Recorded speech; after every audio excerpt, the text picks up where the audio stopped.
Hey all, welcome to ShareTreck. This is Raj here. Friends, I decided to make a bunch of small, quick videos for you guys because I've had some interaction on the comment section. I couldn't explain my thoughts completely, and I thought it was important.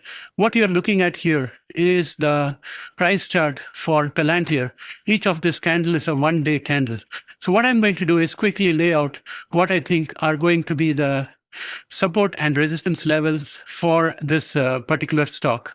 So right now we can see that it had already formed that three cross pattern, which is a bearish pattern. It has come down further. And I'm thinking that it will get support on this diagonal line of support probably tomorrow. And that would be at around 152.99 or somewhere in the $152.5 range. And it could bounce from here. And if it did not bounce and instead it broke down, then it will get support at 144.39. Both of these will be really good opportunities for a very small day trade or something like that, in my opinion. But again, this is not financial advice. Would I do this? No, I'm too afraid to touch this. But I think if it is going to come down, and if it breaks down below the line of support out here at 152 and the line of support here at 144.58, then I would like to go in for PLTD. The reason I would do that is because for me, 157.91 is too expensive. And I would rather play with the leveraged PLTD, which is the 2x. Let me show you that where it is. Give me 1 second. I should have it somewhere out here. Here it is. I'll be going in for PLTD.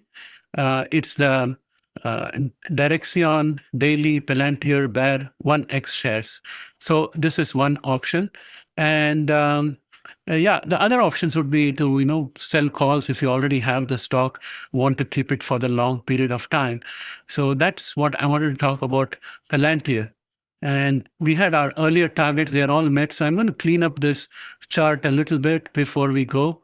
And the most important thing now is that the gap fill, which I was talking about in the pre-market session, has already taken place. So this is one good thing, all the more reason for it to turn around.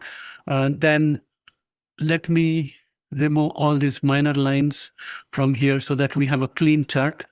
There you go. So that's it. That's all I wanted to talk about Palantir. The other thing I wanted to talk about was gold. So we have gold out here, and if you are familiar with this chart, we have been looking at this chart for quite a while now. So what do I think about gold? Well, I'm thinking that it's within the parallel channel, so it still has got room to come down and touch the bottom and then go back up again. So that's one. The second thing is there is bearishness in the market sentiment. MACD is bearish. Momentum is also below average. So overall, the chart looks bearish. Now, as long as the US is going to keep on printing dollars, like they're going to have a huge deficit. So I think that as long as they print dollars, gold value is going to go up.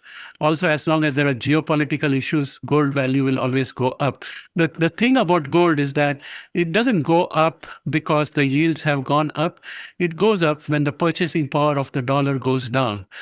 In other words, if the real yields start going down, that's when gold will shine, because gold does not give you any returns. It's just capital gains. You don't have any returns, and it's the preservation of your value.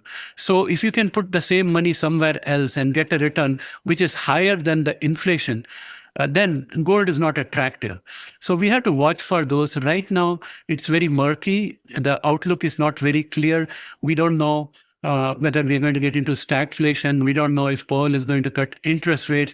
We don't know if more money is going to be printed for sure. So that's the reason why I think gold is moving sideways. But sooner rather than later, it's going to make a decision. Underlying all of this, we should remember that what we have is a bull flag pattern.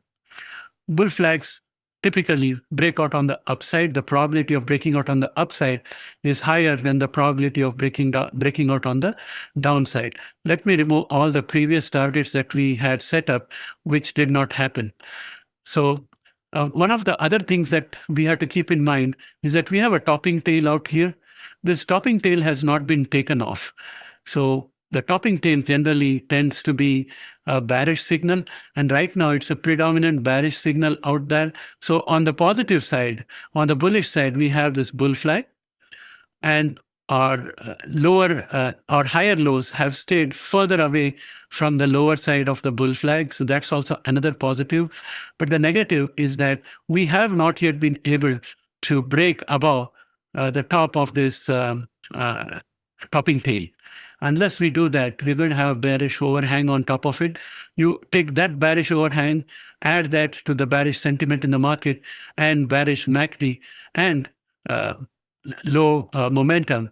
All of that gives you the bear side of it. So it's a delicate balance right now. In the long term, I think gold is going to be really good. Would you like to get into gold? I already have some gold. ZGLD is what I have done because then I don't have to worry about keeping it in a safe and security and all that stuff. So I've done ZGLD. I'm holding it for the longer term. The question that one has to ask oneself is that gold could stay low for a long period of time and suddenly have a huge jump. So the entry price is what one has to consider. Are you happy if gold remains slightly negative or a little bit negative in your portfolio for an extended period of time? If the answer is yes, entry can be done anytime. But if the answer is no, then you got to time your entry properly. And timing the market is always a challenge. And that's why not everybody ends up becoming rich in the stock market. So that's my 2 cents today on gold and Palantir.